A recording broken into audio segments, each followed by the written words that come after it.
Olá, estudantes da Rede Municipal do Paulista. Tudo bem com vocês? Preparados para mais uma aula? Eu sou a professora Aline Ingrid e hoje, no nosso componente de língua portuguesa, vamos ter recomposição da aprendizagem para a turma do segundo ano. E o tema da nossa aula de hoje é: você conhece os textos de tradição oral? Será que alguma vez na escola ou em outro lugar que você frequenta, você já teve acesso a alguns desses textos? Já ouviu falar sobre tradição oral? Não? Pois hoje você vai ouvir falar. E se você já conhece sobre o assunto, vamos aproveitar para revisar esse conteúdo, tá bem? Mas antes disso, vamos relembrar o nosso último desafio. Na nossa última aula eu trouxe um texto que o tema dele era Seus Olhos. E vocês tinham que trazer uma ilustração. E dizia assim, ó: seus olhos são pretos, como uma noite escura. São pequenas estrelas, repletas de amor e ternura. E olha só essa ilustração que eu encontrei. Muito bonita, né? Você conseguiu também fazer a sua ilustração? O texto é o mesmo, mas cada pessoa que vai tendo acesso, cada pessoa que vai lendo, ela interpreta de uma forma diferente. Então, se por exemplo, na sua sala de aula, todos tiveram acesso a esse texto, cada pessoa vai ter feito o seu desenho diferente, porque nós imaginamos coisas diferentes, tá? Então, esse aqui foi o exemplo que eu trouxe para vocês. Espero que você tenha concluído o seu desafio também, tá bom?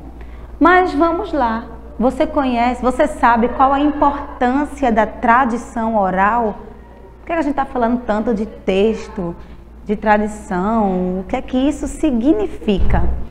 Pois bem, ó, fique sabendo que ela serve para transmitir conhecimentos e valores, manter viva a memória coletiva, além de permitir a experimentação de aspectos lúdicos da aprendizagem.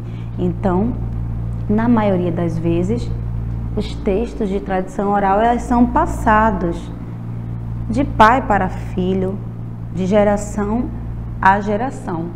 E isso mantém viva uma memória coletiva, uma cultura.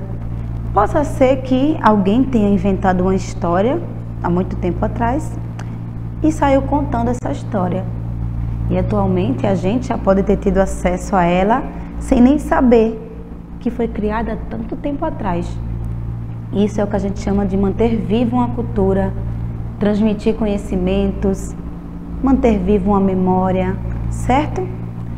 E quais são alguns exemplos que a gente pode encontrar nesse tipo de narrativa oral?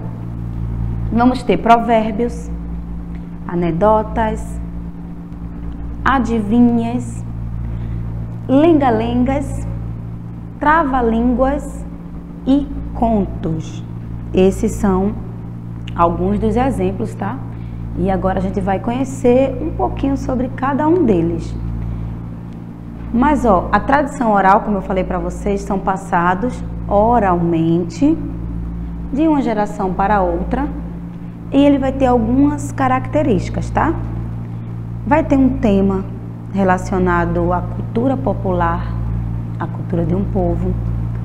Vai ter uma função de entreter, de divertir, fazer com que as pessoas deem risadas, fiquem mais felizes. Também vai ter algumas histórias que podem se adaptar ao modo que cada um conta.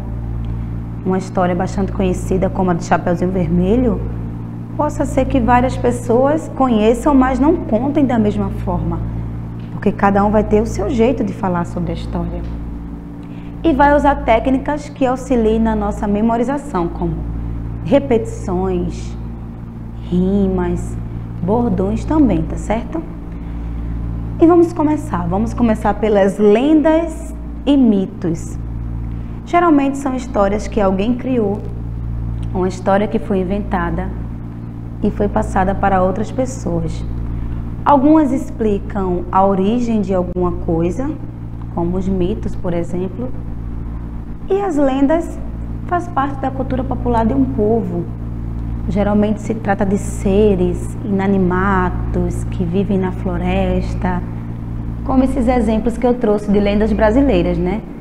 Temos a lenda da caipora, que ela protege a floresta, protege os animais dos caçadores, e tem pessoas que confirmam que já viram a caipora, que tem que deixar um mingau no meio da floresta para ela não ficar brava. Cada um tem a sua versão. Temos a lenda do Saci Pererê, bastante conhecida, né? É um negrinho de uma perna só, que gosta de fazer muitas travessuras, azeda o leite, dá nó no rabo do cavalo, também apronta bastante na floresta, e ainda tem algumas histórias que falam de modos que pode ser feito para poder capturar o Saci Pererê. Temos o Curupira, tem os pezinhos virados para trás, o cabelo como se fosse de fogo, e essa característica dos pés serve para enganar os caçadores quando vão entrar na floresta, e a principal função dele é proteger a floresta também. E também tem a história da Cuca, né? Que ela gosta de capturar crianças, de fazer sopa, fazer magia, enfim. Cada história dessa vai ter várias versões. Tem algumas que têm histórias mais aprofundadas, outras com umas partes mais básicas. Porém, as lendas e mitos fazem parte da nossa cultura, foram criadas há muito tempo atrás, ninguém sabe quem inventou, quem criou. Servem para contar histórias, mas também servem muitas vezes para explicar algo, tá bom? Como, por exemplo, tem a lenda do Guaraná, que explica um pouco sobre a origem dessa fruta. A lenda da mandioca também. Existem diversas, indígenas, africanas, entre outras, certo? Agora vamos ver um pouco sobre as fábulas. Uma característica das fábulas é que os personagens, na grande maioria, vão ser animais que vão ter sentimentos, vão falar como as pessoas, vão sentir, vão ter algumas características como ser veloz, lento, ser muito esperta, muito astuta. E aqui eu trouxe 4 exemplos, né? A primeira fábula temos da cigarra e a formiga, que a cigarra estava lá só cantando enquanto a formiga trabalhava bastante. E a cigarra sempre, que formiga bobona, só trabalha.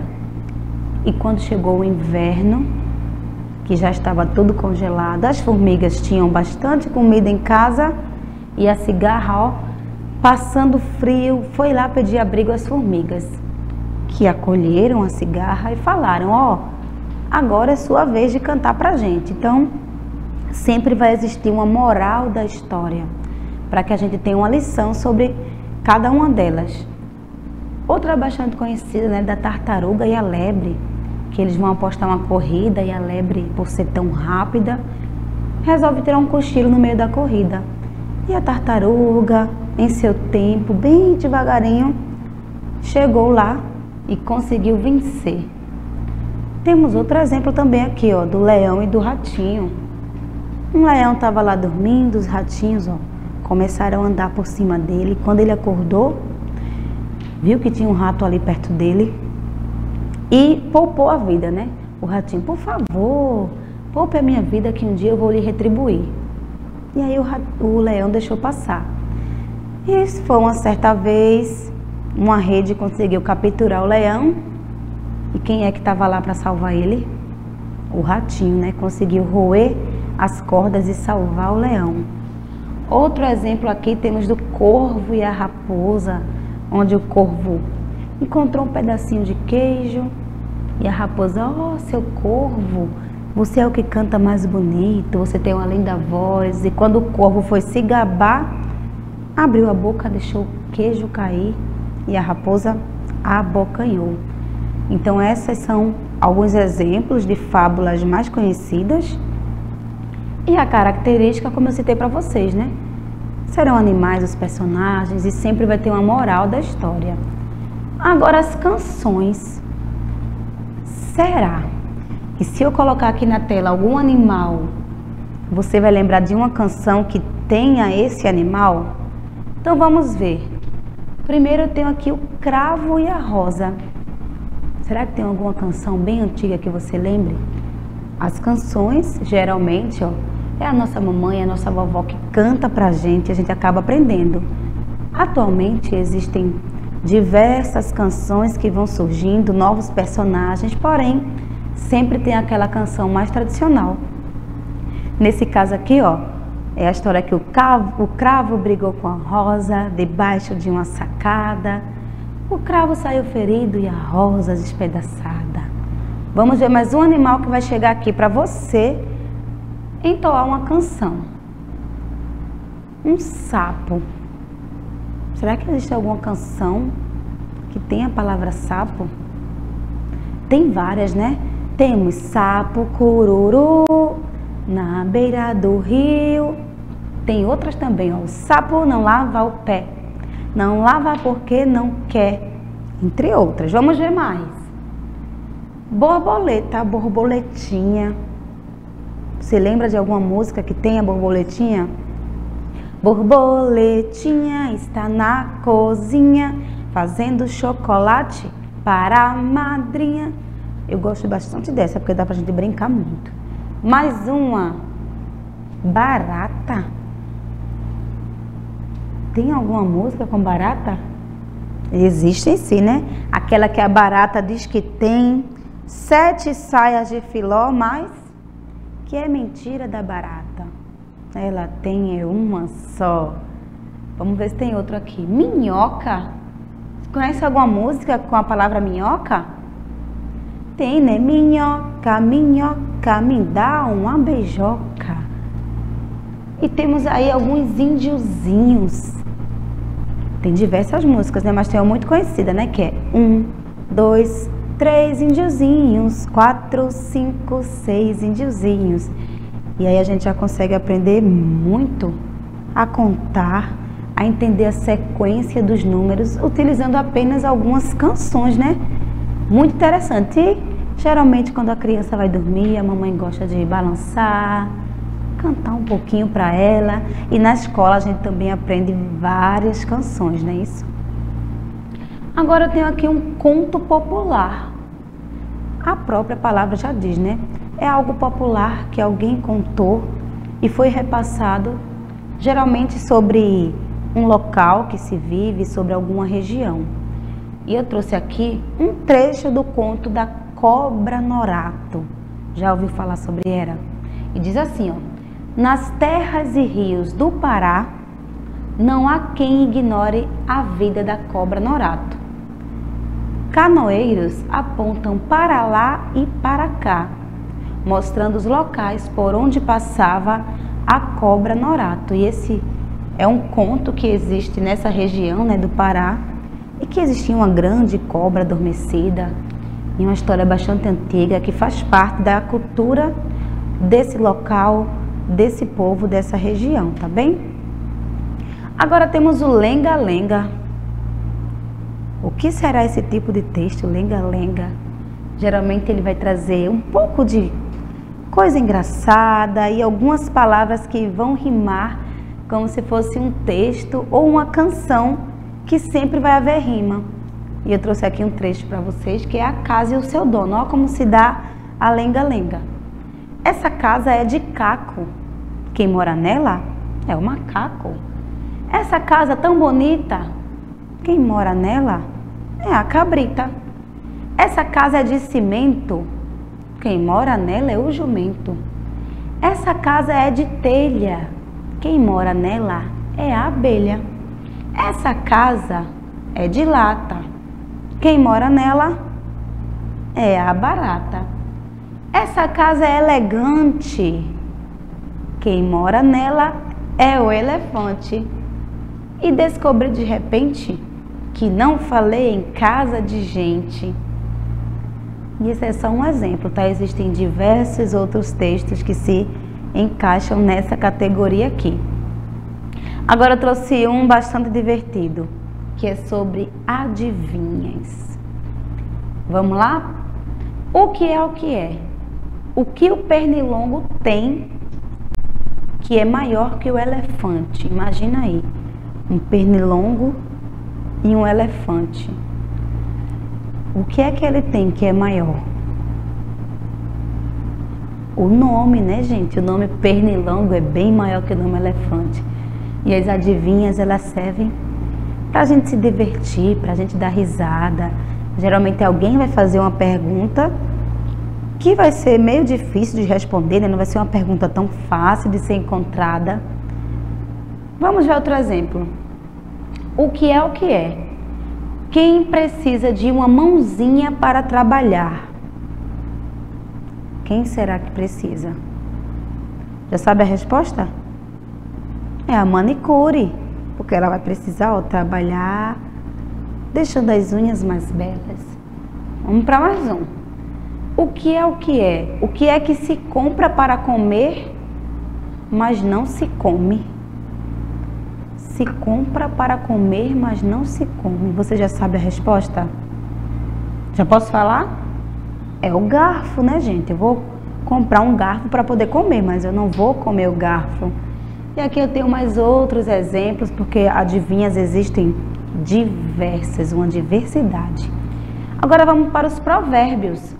Olha só, geralmente é uma frase que vai ter alguma explicação, e quando as pessoas estiverem conversando, algumas delas gostam de falar um provérbio para dar uma explicação do que está acontecendo naquele momento. Por exemplo, cada galo tem o seu poleiro.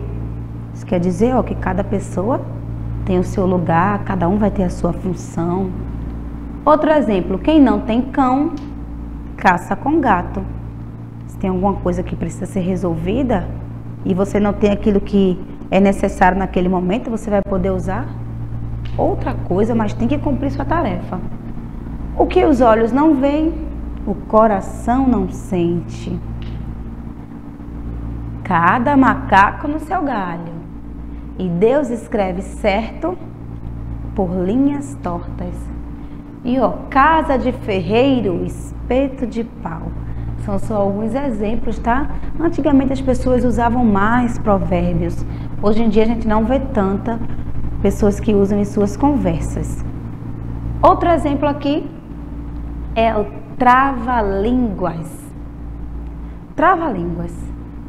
São palavras, são textos que a gente tem que falar rapidamente, mas não pode enrolar a língua, confundir palavras. Por isso que o nome dele é trava-línguas. E geralmente vão usar palavras ou sílabas em que você se complica um pouco. Vamos ver aqui, tem um.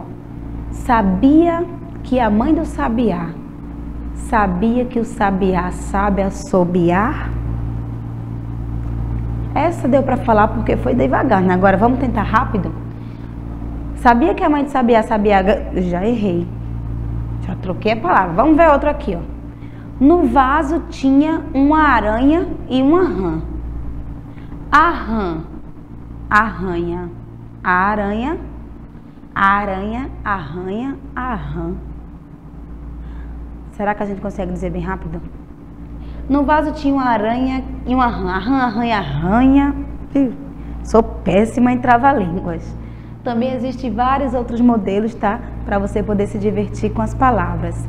Temos também os provérbios, citados de outras formas. A gente viu aqui, ó, provérbios mais populares. E tem provérbios bíblicos também, que geralmente são histórias contadas para ensinar alguma coisa. Por exemplo, aqui é a parábola da ovelha perdida, né? Um pastor tinha 100 ovelhas, uma ovelha se perdeu e aí ele deixou as 99, foi atrás daquela ovelha, resgatou e trouxe para casa. E aí a gente aprende com isso, ó, que Deus não quer perder nenhum dos seus filhos, está sempre disposto a ir atrás, a lutar e a nos ajudar. Agora vamos para o nosso desafio, né? Eu quero que você pesquise um exemplo de adivinha. Eu falei alguns exemplos aqui para vocês, mas quero que você pesquise ou pergunte aí aos seus pais, aos seus familiares, uma adivinha. Anota, leva para a escola e faz esse desafio com seus amigos para ver se eles conseguem responder, tá bom? Essa foi nossa aula de hoje. Eu espero que você tenha gostado e te espero em uma próxima aula. Um beijo e tchau, tchau!